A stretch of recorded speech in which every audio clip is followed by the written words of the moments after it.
Australians. And it's now my pleasure, and I'm honoured, to present the Honourable Malcolm Turnbull, Member of Parliament and Prime Minister, to the stage to launch the white paper, Nurses Are Essential to Health and Aged Care Reform.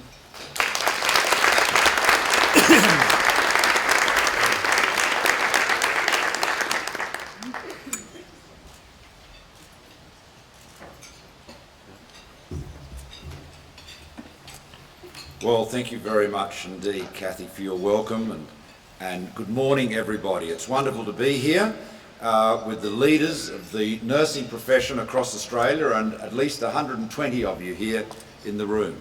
And we're joined by so many of my parliamentary colleagues, the Health Minister, Susan Lee, the Assistant Minister for Rural Health, Dr. David Gillespie, the Shadow Health Minister, Catherine King, the Leader of the Greens, Richard Di Natale, and many others.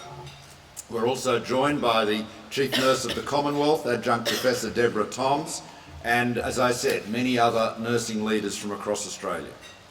I'm delighted to be here alongside Susan and David and so many other parliamentarians for this historic occasion, the first time the Australian College of Nursing has launched a white paper at Parliament House.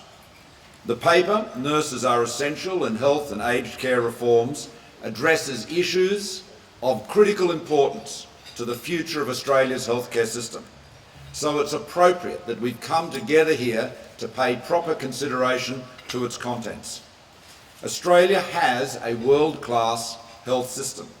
It's the envy of many countries around the world, but we face many challenges, as you, perhaps more than most, are very well aware. We have an ageing population, chronic disease is rising, new medical technology is promising, exciting, but costly, and people's expectations are very high.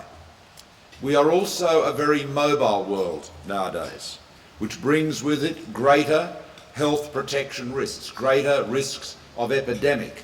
There's a very good discussion in the paper about the role nurses play in combating Ebola, and the risk of pandemics. This is a more challenging environment. Wonderful, great opportunities, but a more challenging one for frontline medical professionals such as yourselves. Now, my government is committed to ensuring that future generations of Australians will also continue to enjoy world-class healthcare. We're putting more funding than ever before into health and aged care each year, currently about $90 billion a year. With demand growing, so will the need for more funding. Quality and affordable health care depend upon good economic management and a balanced budget. Our national economic plan to repair the budget and create a strong economy will ensure that our children and grandchildren also benefit from the health and aged care system that we currently enjoy. The system needs to be a quality system, efficient and with sustainable growth. And you know better than anyone how important it is that patients are at the centre of the health system. We've just heard Kathy talk about the significance of Susan's Healthcare Homes reforms, which is putting the patient right at the centre of the focus of care. Now, we have to work together to find innovative solutions to the way we deliver care, and this means real collaboration with all health professionals, including, of course, nurses, more than a half of the entire profession. Organisations like your Australian College of Nursing, representing nurses from the front line across clinical, management and academic roles, give us the hands-on and well-documented evidence we need in health policy. We understand the value that nurses can bring to policy discussion, and we know that their input, your input, is vital to help us deliver reform. That's why we have nurses advising us on several Commonwealth Health and Aged Care committees. Minister Susan Lee will discuss the government's reforms to improve the quality of care and patient outcomes and ensure more efficient systems.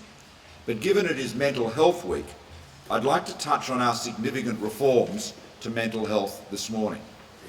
We will invest $192 million of new money to strengthen mental health care in Australia. Our bold package of reforms will ensure that we can offer the very best help for people with mental illness, their families and carers. This once-in-a-generation reform puts the needs of individuals at the centre of our mental health system, with localised services and support provided at a regional level. Our package includes 12 regional suicide prevention trial sites, digital innovation trials, and 10 lead sites to trial different care models, all looking to see what actually works. Of course, mental health nurses are integral to our reforms, so we'll also provide $1.5 million to the Australian College of Mental Health Nurses to investigate a new workforce model that would allow mental health nurses to move between the primary and acute care sectors. The health sector faces great workforce challenges. As we've discussed earlier, as Cathy noted, nurses represent over half of the Australian health and aged care workforce. Yet a number of reports predict we will not have enough nurses, and particularly not enough mental health nurses to meet our needs into the future.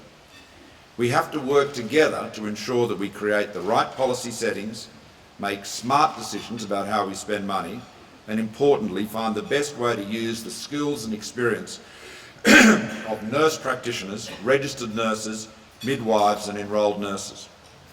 Health ministers agreed last year that no single policy will magically close the looming nursing shortage, and that coordinated national action is needed. However, there are a number of workforce-focused initiatives already underway. The Practice Nurse Incentive Program will expand the role of practice nurses so that GPs can focus on more complex care. The Nursing in Primary Healthcare Program aims to help nurses into primary healthcare settings, including in rural communities. And we're committed to working with the aged care sector to ensure that we have a capable and responsive aged care workforce now and into the future. The exciting aspect of these reforms is that they change and expand the career opportunities and education available for all levels of nursing, in all types of nursing. The nursing profession, therefore, is on the cusp of unprecedented possibility and potential, and you have an enormous opportunity to help shape the future. In the white paper, which we are launching today, we welcome the College of Nursing's commitment to working closely with government, because we are determined to consult, negotiate and achieve the very best outcomes we can in this 45th Parliament. The nursing profession is demonstrating its commitment to this. To have 120 nursing leaders here, all of you, from across Australia, here in the Parliament today is proof of that. So I'm very pleased to launch your white paper, Nurses Are Essential in Health and Aged Care Reforms. I commend it to all of you. It is, as we were discussing earlier, consistent with a strong tradition of nurses. It is succinct, it's very readable, and I encourage everyone to read it, all of it. It's not one of those intimidating multi-volume tomes. It gets right to the point. So please read it. And we look forward, all of us, and I hope I can speak for all members of the House and the Senate, we all look forward to strengthening our strong working relationship with your college. Thank you very much.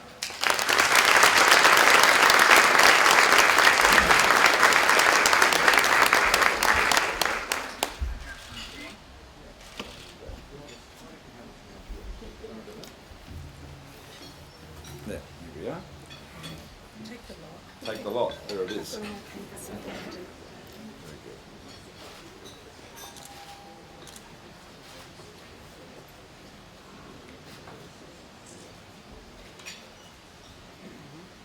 Very good, thank you. Okay, sure. Prime Minister, it is an honour, a privilege and a pleasure for you to address this audience, and on behalf of this audience, nurses all around the country. We know that you are busy and that we must say goodbye to you.